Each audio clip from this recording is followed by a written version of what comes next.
global happenings today. We communicate, we analyze global news. Stay tuned.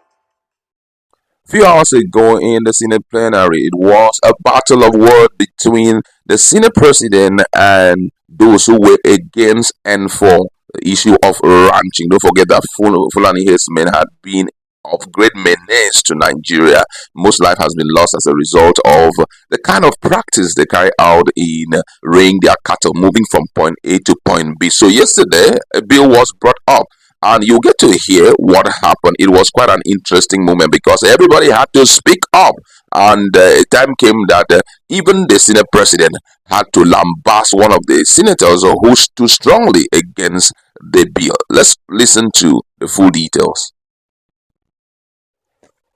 Amidst a rancorous session, the Nigerian Senate passed the second reading of a bill to establish the National Animal Husbandry and Ranches Commission on Wednesday.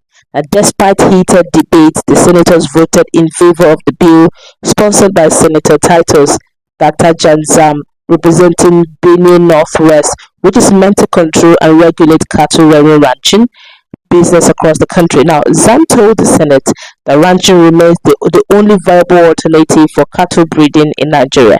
He also advocated for the urgent need to transition from traditional livestock keeping methods to the modern methods which are safer and healthier to both the herds and the herders. And the bill, however, met vehement rejection from northern lawmakers from opposition, which is Danju Maguje Gombe Central, Senator Adamu Alero KB Central, and Senator Kawu Somalia Kano South, who fought a part of the bill which specified that ranches be established in the pastoralist state of origin without forcing it upon other states or communities that do not have pastoralists as citizens. Now, in his contention, Alero argued that the pastoral part of the bill is a rebellion with the section 41 of the Nigerian Constitution, which states that every citizen of Nigeria is entitled to move freely throughout Nigeria and to reside in any part thereof, and no citizen of Nigeria shall be expelled from Nigeria or refuse entry thereby or exit therefrom. Alero also noted that ranching should be seen as private business. The government should have no hand in it. In swift support, Senator Kawu described the bill as contradictory to the Nigerian Constitution, saying that it is wrong to restrict citizens of the country to a particular region. Kawu specifically said that they would fight the bill, a statement he withdrew and apologized after he was called to order by Senate President Godswill Akpabio. He said, and I quote him word for word, said, "I am totally against this bill. You can't make a law for a particular section of this country. Let the leadership come with something comprehensive. But going by this bill, it will compound the crisis." Disagreeing further, Senator Danju Makoje warned that the bill might stereotype the Fulanis in the country. He added that Fulanis do not enjoy democratic dividends from the government. He argued, "I want to urge our colleagues to approach this issue of ranching with good faith and an open mind. These Fulanis are Nigerians. They don't enjoy anything from the government. They shouldn't be thrown away just like that. We should encourage them, not to confine them to a particular area. It's not good. If you go to Ogun State, we have Fulanis. They speak Yoruba." Despite the opposition, the bill received the support of other senators who made their contributions. Now, like Senator Naya Abaribe of Abia South supported the second passage of the bill, but cautioned that there will be a need to review the Land Use Act, pointing out that some state governors may disagree with the creation of ranches in their states. It also means that we have to take another step, look at the Land Use Act. You can't set up ranches in a state if the governors do not want it. In order to do this, we must go back and look at the law. If we don't deal with the law, even if you agree with the owners of the land or settlers, if the state government doesn't give their consent, you can't go ahead. We must look at the Land Use Act before we proceed with this bill.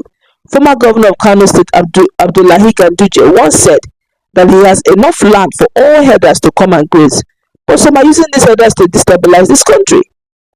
Minority Leader of the Senate, Senator Abba Moro, said that the bill is in order. He advised that the bill be subjected to comprehensive public hearing. Kogi West Senator Sunday Karimi, Kogi West, said that the bill should be passed as it will put an end to the killings all over the country as a result of persistent farmers and herders crisis. In his earlier debate, Zam said that the bill will be an antidote for the perennial violent clashes between sedentary farmers and nomadic herders in the country, Nigeria.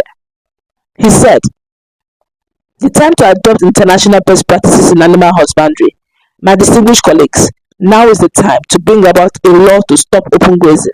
It is old-fashioned, it is hazardous, it is burdensome, and must be discarded. The absence of a regulatory framework or legislation on pastoralism and livestock mobility generally has created chaotic scenario of survival of the fittest between sedentary farmers and nomadic herders in Nigeria.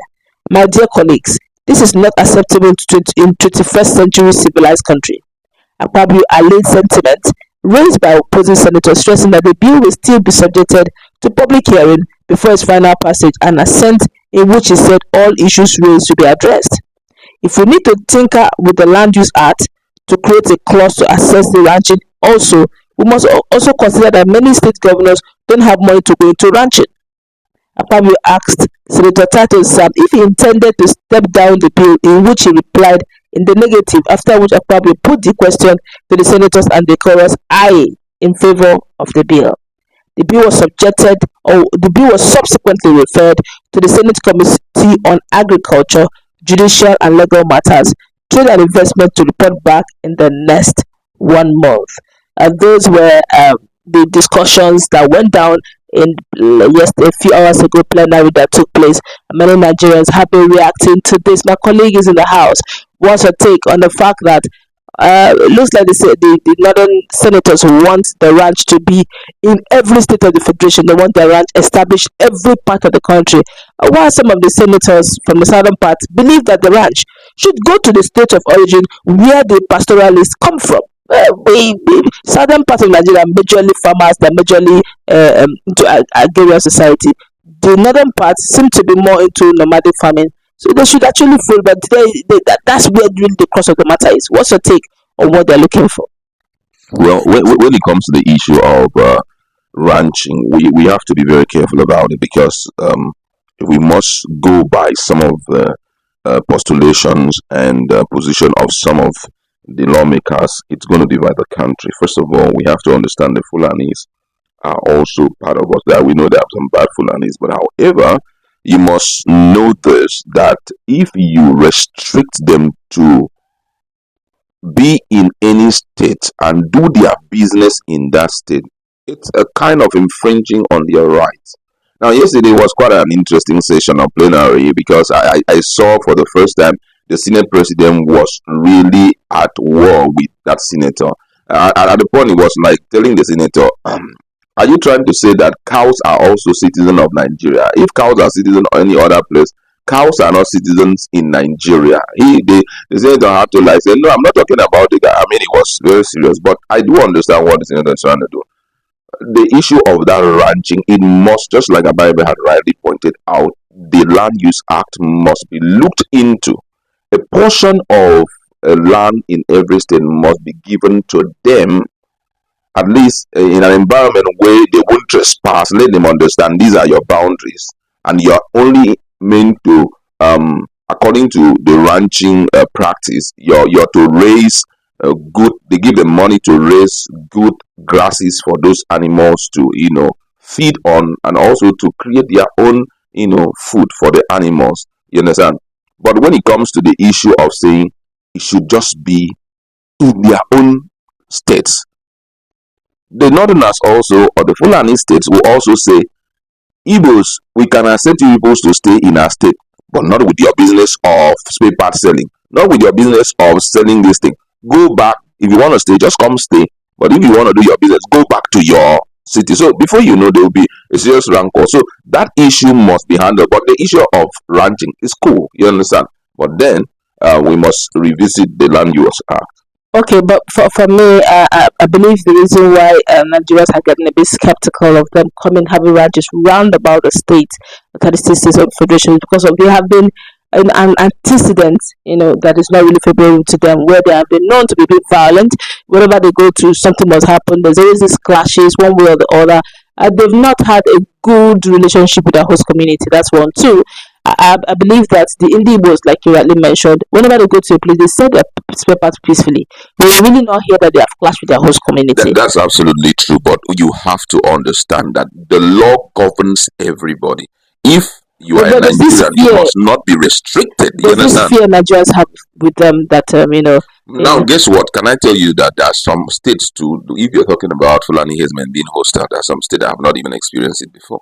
You yeah, understand? that's true. So we have to fix it in such a way that we don't trample on their fundamental human right. Yeah, they've been hostile. I've heard of their stories in the eastern part of Nigeria. They've Even the given West. law, the western part, and all. Sometimes they chase people out of. So they must be laid down rules and regulations governing them. Will those rules be obeyed? Of course, if they Over are not time. now, it will be clearly spelled out that in event of breaking these laws in this state, and it must be based on it should be something that the state itself, that's I'm talking about, the legislatures in the state should be the one responsible for it. Now, They lay it out for them Now and let them imagine understand it. when their person become the president and the governor in question try to enforce the legislative law governing a state. He can use his federal might to work against the governor. So it's a dicey one. It's a very dicey one. We should be really careful Yeah, on but what to then put into law. if you go that way, if we want to follow that way, then the Fulani states needs to, or the Fulanis, the next thing they'll say, we are marginalized. Before we know, it will spring up unnecessary war. And unfortunately, some of our people are there in their state and they are not wishing to come back anytime soon. So all of that must be looked into, and then we know what to do from there. All right, that's where we're going to wrap it up. We could go on and on. It really it's a controversial stuff that we all need to look into because it's a long term effect. But we're passing to law, I will be there and buying them, judging the fact that we've had antecedents of a lot of stories concerning this issue of nomadic farming and pastoralism. Let's begin our conversation. What's your take? Are you for or are you against? And what do you think futuristically may become of this bill if you Global have things today. We communicate. We analyze.